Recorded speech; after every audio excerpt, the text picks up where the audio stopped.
welcome back to Sportcast. Asik banget ya. Balik lagi.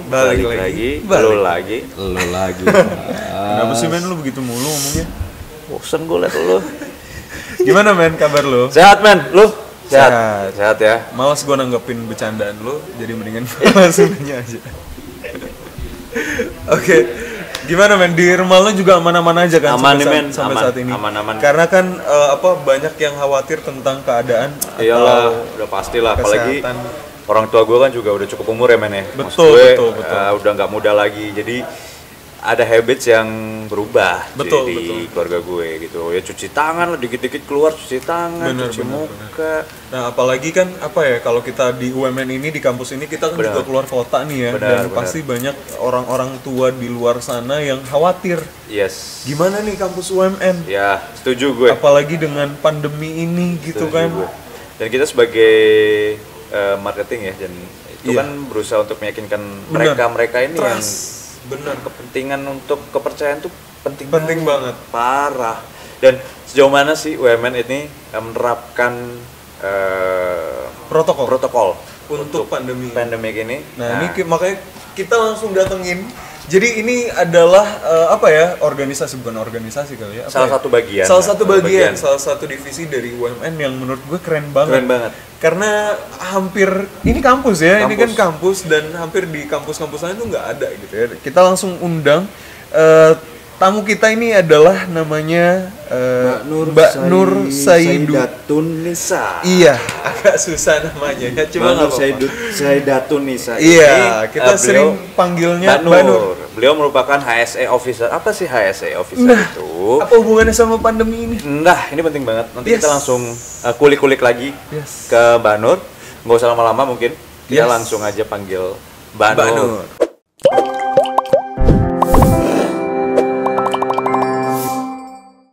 Oke, selamat pagi. Selamat pagi Mbak Nur. Sorry ganggu waktunya Mbak Nur. Pagi-pagi udah kita undang. Iya, karena ini pasti lagi sibuk-sibuknya nih. Dan ini penting menurut gue. Benar. Penting. Gimana memunculkan trust.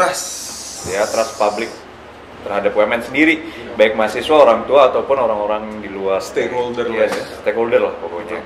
Mbak Nur, boleh ceritain nggak sih Mbak, HSE itu apa sih Mbak? HSE UMN ya? Pertama sih singkatannya dulu ya. HSE itu mungkin banyak orang yang juga belum tahu, apalagi kalau di dunia kampus itu HSE itu masih jarang gitu, jarang ada. HSE itu singkatan dari Health, Safety, Environment. Kalau misalnya kita di bahasa Indonesia tuh biasanya singkatannya K3L. Itu kesehatan, keselamatan kerja, dan lingkungan. Berarti semua publik atau orang-orang yang ada di kampus itu keselamatannya itu Mbak yang ini ya? Betul. Jadi memang si unit K3L ini atau unit HSE ini dia tugasnya itu menjamin keselamatan serta kesehatan untuk sivitas ya. Sivitas itu baik itu mahasiswa itu sendiri, karyawan, bahkan tamu pun yang masuk ke area UMN itu ketika dia udah ada di area UMN itu menjadi tanggung jawab K3. Itu keselamatan dan kesehatannya. Berarti kalian sudah punya standar khusus ya untuk keselamatan ya? Ntar dulu, kalau untuk apakah karena adanya COVID ini baru timbul ini HSE atau memang sudah sebelum ada COVID ini udah ada HSE?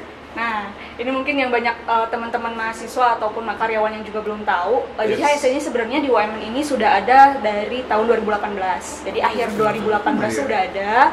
Jadi memang tugasnya itu sebenarnya nggak khusus nih mentang-mentang ada COVID gitu ya. Jadi ada HSE, enggak. Jadi HSE ini karena tadi cakupannya ada kesehatan dan keselamatan, semua aspek yang mencakup itu, entah misalnya ada bencana atau misalnya terkait dengan kesehatan dari mahasiswa, tata letaknya, nah itu diatur. Jadi sejak 2018 itu sudah mulai tuh ada pelatihan-pelatihan terkait K3 itu sendiri, pelatihan pemadam kebakaran misalnya, gempa dan lain-lain.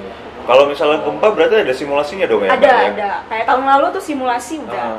Berarti keren men. Ini tuh berarti udah orang yang mencetuskan ini tuh udah mikir gitu ke arah situ. Yes. Karena ya keselamatan karyawan terutama ya itu juga jadi tanggungannya si perusahaan. Apalagi tadi di bawah ini ya Mbak ya. Orang masuk aja tanggungannya. Orang udah masuk UMN itu udah menjadi tanggung jawab K3 UMN. Dan harus disadari ini bukan perusahaan. Ini kampus ya. Yang notabene orangnya jauh lebih banyak biasanya. Bener, ya. Dan kampus sampai memikirkan itu tuh sebuah nilai plus ya, Mbak. Dan masih jarang kampus yang ada K3 ini. Itu maksudnya. Paling baru PTN lah, kalau swasta tuh masih jarang banget. Itu maksud saya. Keren. Berarti secara nggak langsung ya, kalau misalnya kita tarik garis merah, akreditasi kita itu juga terpengaruhi oleh poin K3 itu ya, benar ya? Karena akreditasi sekarang juga memang sudah ada poin terkait dengan K3-nya itu sendiri, terkait dengan upaya kita menangani bencana seperti itu misalnya, terus juga penyediaan terkait dengan mahasiswa disabilitas seperti itu sih. Itu menjadi sangat perhatian akreditasi. Jadi untuk teman-teman yang disabilitas sendiri pun kampus UMN ini merupakan kampus yang sebenarnya friendly bagi mereka. Betul, ya. Friendly. Dari segi fasilitas ya. Betul. Kelihatan kok dari pintu masuk ada tangga yang rem ya itu. Ya, itu rem ya. Itu rem namanya. Ada rem gitu kan. Iya. Dan di lift juga ada ada titik-titiknya itu yang tombol. Betul. Apa sih itu namanya ya? Apa Braille. Oh, kaligrafi sih gitu. Bahkan toilet pun kan sudah ada khusus untuk yang aku belum tahu. Ada ini tiap gedung tuh sudah ada toilet untuk disabilitas. Oh iya ada. Ini iya belakang marketing juga ada. Oh iya itu dari dulu ya. Dari dulu kalau itu. Ada. Keren aja sih. Kita sampai titik poin assembly itu juga misalnya terjadi gempa itu juga menjadi tanggung jawab K3 juga. K3 sama HSE ya. Iya. Jadi HSE dan K3 itu adalah satu kesatuan. Sebenarnya jadi HSE itu bahasa Inggrisnya. Bahasa Inggrisnya. Oh, bahasa Indonesia. Jadi cuma satu. Kan tadi udah disebut. Gue bingung aja soalnya. Jadi lebih gampang kita nyebutnya K3 kali ya. K3L. Keren banget. Keren ya. Berarti tadi acaranya, bukan acara sih, program kalian itu ya simulasi, bencana. Terutama sih paling yang lagi PR tuh masih edukasi ya. Masih edukasi karena memang kan masih banyak yang awam gitu kan. Jadi edukasi K3 sendiri itu kan banyak terkait dengan misalnya mereka pada saat mereka belajar pun gitu kan, mereka menghadapi bahaya misalnya ya terkait posisi duduk misalnya, terus atau misalnya di kelas nih saya juga harus memperhatikan posisi dari layar proyektor, apakah misalnya mereka bikin sakit leher nggak gitu, kayak gitu sih, lebih ke situ. Berarti penempatan sesimpel maksudnya penempatan layar di kelas pun itu diperhitungkan ya? Diperhitungkan, itu kerjasama dengan building management tentunya ya. Canggih bro, asli. Tapi itu yang menarik, yang ini Vas, kita banyak menemukan kotak P3K ya. Oh iya. Di mana-mana itu ya. Itu yang menarik karena kalau sekarang kita nggak tahu ya. Misalnya kita riset apa segala macam, nyari kotak P3K. Nah itu semuanya ada yang tersebar ya kan? Tersebar dari K3 juga. Isinya apa sih Mbak? Kenapa? Kotak P3K itu? Kalau isinya sendiri sebenarnya P3K ini punya standarnya dari Permenkes dan dari Kemenaker juga ada. Jadi dia sudah distandarkan isinya itu memang karena ini pertolongan pertama pada kecelakaan, jadi memang isinya tuh obat-obat luar aja. Jadi orang kadang-kadang tuh kebanyakan justru orang-orang tuh mikirnya di P3K tuh udah pasti ada obat pusing gitu, obat sakit perut, obat ini. Nah itu enggak sebenarnya. Jadi memang lebih ke fokusnya ke obat-obatan untuk di luar ya, tidak untuk diminum gitu. Nah teman-teman kalau misalnya sakit hati ya jangan nyari P3K gitu. Nggak nemu obatnya ya sholat ke gereja, itu udah obat paling penting itu. Kamu jadi lucu. Soalnya Kevas kemarin nyari P3K Mbak, saya bilang iya, jangan nyarinya di situ. Mau ngapain Vas, nyari nggak nemu, apanya mau diobatin, hatinya katanya, ya nggak bakal nemu Mbak gitu kan. Oke. Satu sama ya men. Satu sama. Udah.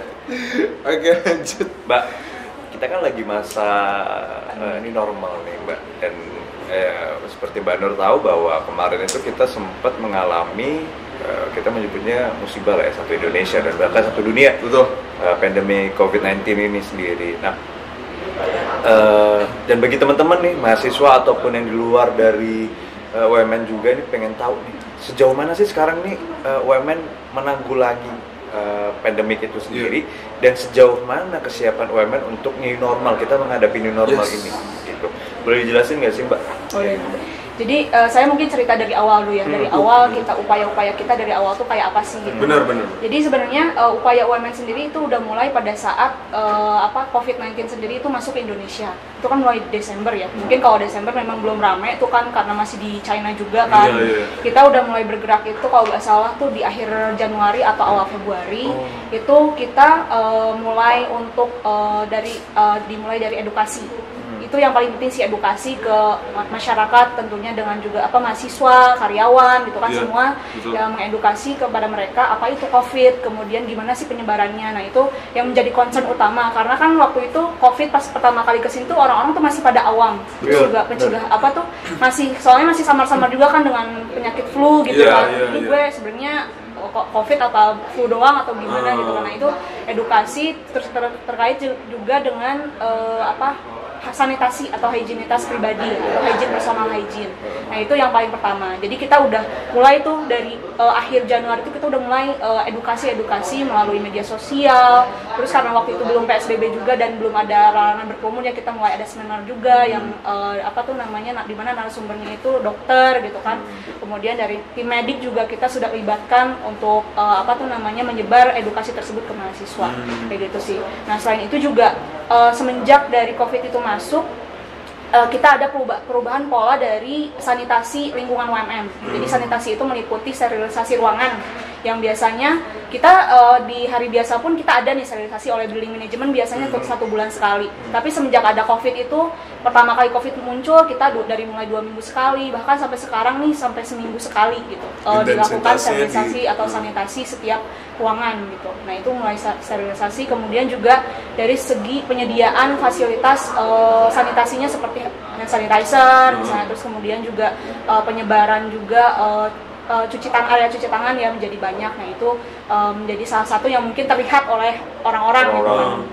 Nah menghadapi new normal ini yang mungkin orang-orang juga belum tahu gitu. Nah pada saat sebelumnya itu udah ada nih yang bikin kebijakan siapa, yang misalnya terus di lapangannya yang pasti kan building manajemennya di lapangannya siapa, terus yang ngatur apa-apa. Nah itu cuma kita belum ada wadah itu maksudnya organisasinya apa. Nah karena juga dari Permenkes atau dari Kemenkes ini menganjurkan adanya tim gugus tugas. Nah jadi semenjak keluar peraturan dari Kemenkes tersebut terkait tim gugus tugas COVID, nah UMN sendiri itu membentuk tim gugus tugas sendiri. Jadi tim gugus tugas COVID-19 UMN ini tugasnya itu selain tadi membuat kebijakan, kemudian juga sekarang makanya ada protokol ya. Nah protokol itu semuanya dirumuskan oleh tim gugus tugas itu sampai di mana di lapangan ini mereka di lapangan yang sekarang ini kita atau di UMN-nya sendiri itu mengacu ke protokol tersebut gitu. Jadi mulai dari masuk, terus selama di UMN-nya itu sendiri gimana gitu kan mereka, kalau misalnya kita kerja gimana, atau bahkan mungkin misalnya nanti selama pembelajaran kalau misalnya sudah mulai boleh masuk gitu ya. Nah itu gimana kita udah siapkan di dalam protokol tersebut. Jadi secara nggak langsung saya tarik garisnya adalah sebenarnya UMN beserta K3L, manajemen building dan stakeholder yang ada di dalamnya ini sebenarnya sudah siap dong ya dengan new normal itu, apapun nanti online ataupun offline itu sebenarnya kita juga sudah siap ya. Jadi memang kita kondisinya sekarang ini walaupun dari pemerintah sendiri ya, dari Kemendikbud itu menyarankan pembelajaran secara daring, tapi dari kita sendiri dari tim gugus tugas ini kita mengupayakan bahwa di lapangan itu walaupun misalnya nanti mahasiswa ada yang perlu praktikum atau misalnya ternyata yang memang harus dilakukan di kampus, itu kita upayakan mereka itu dalam keadaan aman gitu, aman, terus kemudian juga tentunya fasilitas-fasilitas yang mereka gunakan juga akan terus disterilisasi gitu. Jadi pasti aman sih. Oh, keren banget. Dan gue baru tahu loh, kemarin kita ngundang si Ewa. Iya. Gue Ewa sempat cerita, apakah ini dari program kalian, aku gak ngerti sih mbak. Tapi teman-teman yang dari luar kota, apalagi dari luar pulau, yang masih stay di kosan, dikasih sembako dari UMN. Itu dari program kalian atau? Nah kalau itu mungkin dari program lain ya? Iya, rektorat kali ya, rektorat ya. Betul. Keren ya, sampai sebegitunya kita memperhatikan mereka tuh sampai sebegitunya. Dan ya saya ngerasain sih mbak, kalau mau naik motor atau naik mobil pasti kita itu yang keluar dulu, terus di apa itu protokolnya Mbak ya? Protokolnya ya. Jadi memang di protokol ini kalau misalnya kita lihat sih dari protokol ini kita malah mulai dari di rumah nih. Di rumah apa aja sih yang perlu kita bawa nih. Jadi dari protokol ini kita juga mengedukasi untuk menjadi kebiasaan juga. Jadi kita edukasi juga mulai dari rumah, mereka tuh kalau misalnya mau keluar rumah tuh apa aja sih yang harus dibawa. Kemudian juga sampai mereka kembali ke rumah lagi, apa yang mereka harus lakukan. Jadi kayak misalnya nih, cuma ini kan karena ini protokol kampus, jadi kita arahkannya ke kampus ya. Jadi misalnya dari rumah tuh mereka tuh harus bawa apa aja. Misalnya tadi hand sanitizer, ada namanya kalau sekarang tuh self hygiene kit ya. Self hygiene itu udah pasti ada sepaket tuh hand sanitizer, kemudian tisu basah, nah masker ganti kan sekarang kita udah pakai masker kain ya, dimana harus ganti 4 jam sekali. Terus nah itu kemudian juga baju ganti. Nah ini juga baju ganti yang mungkin orang-orang juga awam. Jadi di UMN ini mewajibkan kalau misalnya ada tamu atau misalnya semuanya yang masuk ke area UMN yang dia menggunakan fasilitas kendaraan umum, angkutan umum, misalnya kereta atau misalnya angkot atau bahkan ojek, nah itu wajib untuk sebelum masuk itu harus ganti baju dulu gitu. Sebelum masuk kelas atau masuk ke ruangan gitu ya. Nah, jadi membawa baju cadangan yang bersih ya. Betul. Untuk mencegah penyebaran si COVID itu sendiri. Terus sampai di kampus kan dicek ya, betul ya? Betul. Harus sampai lobi aja dicek. Betul, jadi mereka sampai kampus, mereka itu nanti ada dari security pasti mengecek suhu, di mana security-nya juga udah pastinya udah dilengkapi dengan alat pelindung diri ya, kayak sarung tangan, face shield, betul. Ada dicek suhunya, memastikan bahwa suhu mereka itu normal. Jadi suhu yang berdasarkan COVID ini kan kalau nggak salah 38 derajat ya. Jadi kalau misalnya ternyata ditemukan yang masuk UMN itu suhunya lebih dari atau sama dengan 38 derajat itu tidak kami izinkan untuk masuk UMN. Nggak diperbolehkan sama sekali? Betul. Jadi kalau misalnya ditemukan nih ada yang 38 derajat, nah itu kita tunggu dulu selama 5 menit. Takutnya itu kan kalau termometer suhu gitu kan terpengaruh juga oleh udara ya. Jadi kita tunggu dulu 5 menit, kemudian kita cek lagi. Kalau misalnya pengecekan kedua itu tetap 38, nah itu udah pasti nggak boleh. Dan kita sarankan untuk periksa ke layanan kesehatan itu sih. Dan selalu wajib pakai masker selama di wilayah di UMN, mau di parkiran mau di mana tuh. Satpam dan galak-galak loh. Iya. Kalau itu pakai Betul. Jadi memang di protokol tersebut juga disebutkan seluruh sivitas atau seluruh tamu atau yang masuk ke area UMN itu wajib selama di area pun harus pakai masker. Jadi kalau misalnya dari awal, apalagi di depan udah nggak kelihatan nggak pakai masker, itu udah nggak boleh gitu. Bahkan di dalam pun, nah ini istilahnya kita jadi polisinya lah, ada polisinya gitu. Kalau misalnya nggak pakai masker, itu tolong pakai masker. Berarti sekarang zamannya kalau kita diingetin ya kita jangan gigit. Betul. Ya, jangan marah. Diingetin kok buat kebaikan. Iya, buat kebaikan ya kan. Jadi kalau misalnya batuk nggak ditutup, ya kita bilang dong. Mas, Mbak, ditutup ya. Tapi kamu sebagai orang yang diingetin jangan tersinggung. Betul. Harusnya bersyukur ada yang ingetin. Betul. Dan ini Mbak, aku juga memperhatikan banyak yang baru tuh tempat cuci tangan. Itu lokasinya ada di mana aja sih? Yang aku lihat nih di lobi ada, terus di konektor gedung B ke C itu ada, terus di mana lagi sih? Jadi yang cuci tangan ini memang sengaja kita perbanyak ya, karena memang kan dari pemerintah sendiri sebenarnya menganjurkannya cuci tangan lebih baik gitu kan, cuci tangan lebih baik cuci tangan daripada hand sanitizer. Betul. Cuma jadi makanya kita mengupayakan tempat cuci tangan itu kita perbanyak, terutama di area pintu masuk. Area pintu masuk di lobi kan, di lobi A yang utama, kemudian di yang FH di sini juga ada. Kemudian tuh di bagian parkir basement tuh juga ada sebelum masuk. Oh iya, ada di bawah, yang di bawah. Jadi di setiap titik pintu masuk UMN itu pasti ada tempat cuci tangan. Dan menariknya tempat cuci tangannya udah nggak diputar ya, tapi yang ngegas bijak bro. Itu dari building management memang mereka buat merancang sendiri tuh. Jadi kita nggak beli, jadi memang dari tim dari tim building management itu mereka merancang gimana caranya supaya tidak pakai tangan tuh ininya, tutup kerannya. Touchless. Digas ya. Kalau mau kenceng ya harus diinjak. Kenceng ya bro. Tapi itu sangat membantu sih Mbak. Iya, itu ngebantu banget. Kayak misalnya saya habis dari berangkat pagi itu misalnya, kadang-kadang kan suka naik motor juga tuh. Ya ataupun naik mobil sih. Dari parkiran kita mau absen atau sudah absen langsung cuci tangan di situ. Udah, itu nggak usah harus ke kamar mandi segala macem. Kan orang yang bikin males kan ke kamar mandi, ngantri gitu kan. Sekarang mah udah banyak banget. Dan banyak ya boxnya juga ya. Selain itu juga ada hand sanitizer loh. Oh iya. Di mana-mana. Ya Mbak, di depan pun juga.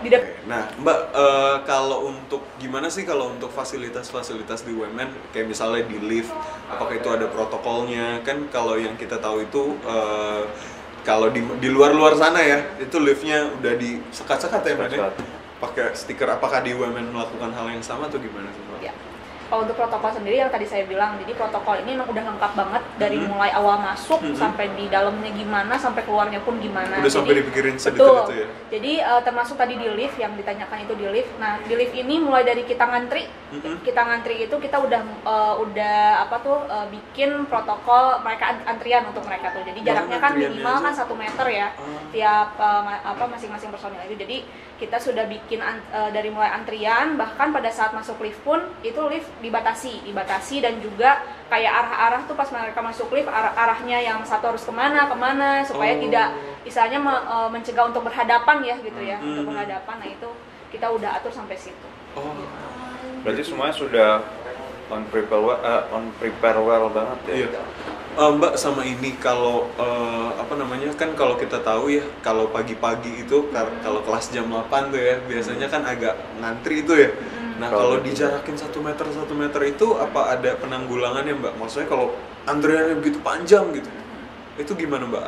Ada penanggulangannya? Kebetulan sih kalau misalnya karena lift itu kita juga kan dibagi-bagi banyak tuh ya. Jadi memang sudah pada saat antri pun nanti kan ada security juga yang jaga. Jadi kalau misalnya ternyata memang di sana ternyata loadnya udah banyak, kita akan batasi dulu gitu. Misalnya kan kayak dari lobby B nih ke C kan biasanya tuh aktivitas mahasiswa tuh nanti banyaknya di C dan D gitu. Nah itu nanti akan diatur juga tuh alurnya sampai ke situ. Berarti nggak cuman apa yang UMN sediakan atau K3 sediakan untuk teman-teman atau stakeholder ya, tapi sampai alurnya pun juga kalian pikirkan kan? Bahkan alur kayak di lorong pun nih, kayak di lorong kelas misalnya kan biasanya tuh kalau di kelas tuh ada 2 lorong tuh ya, terutama untuk yang C dan D. Nah itu kita udah atur tuh lorong mana yang untuk ke arahnya tuh udah jadi one way semua gitu. Jangan sampai kan karena lorong kan kecil ya, jangan sampai tuh lorong untuk masuk dan keluar tuh sama. Gitu. Bertubrukan gitu. Betul. Berarti secara prosedural dan ya teknis lah, kita bicara teknis, kita bicara peralatan apa aja yang kita punya itu semuanya standar dari Kementerian Kesehatan ya? Betul.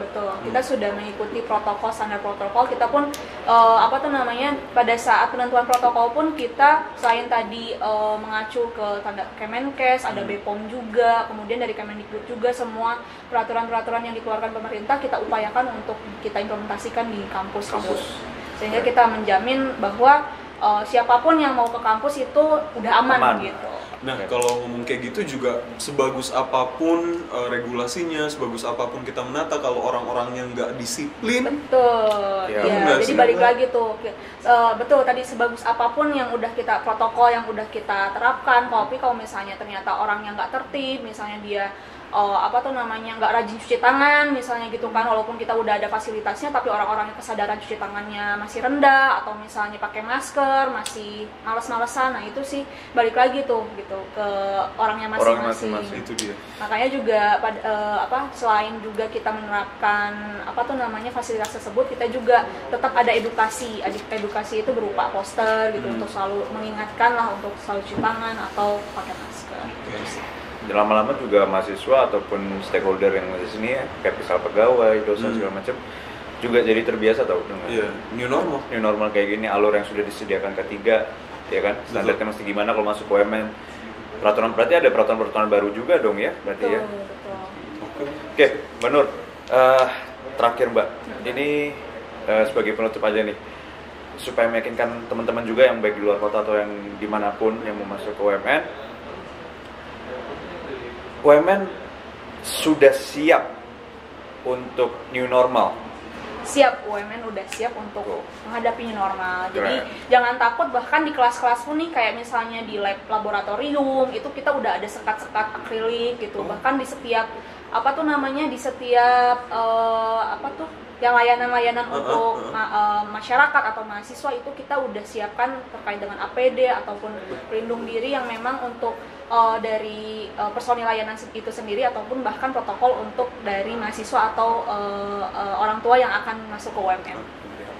Oke, keren. Thank you banget Mbak Nur. Insight-nya pagi ini sungguh sangat berguna buat kami semua. Karena itu yang dibutuhkan orang tua. Dan memberikan gambaran juga bahwa UMN ini seperti apa sih sekarang penanggulangannya, seketat apa sih segala macam. Jadi membuat rasa aman itu sangat-sangat. Soalnya gini, kita bisa nyaman kalau hidup kita tuh aman ya nggak? Betul. Salah satu yang dibutuhkan adalah itu keamanan. Jadi kalau misalnya kita udah secure, kita nggak akan bingung-bingung lagi atau khawatir untuk kuliah lagi. Belajarnya juga jadi lebih enak. Benar banget. Thank you banget Mbak Nur. Thank you sekali lagi Mbak Nur. Selamat beraktivitas kembali Mbak Nur. Terima kasih.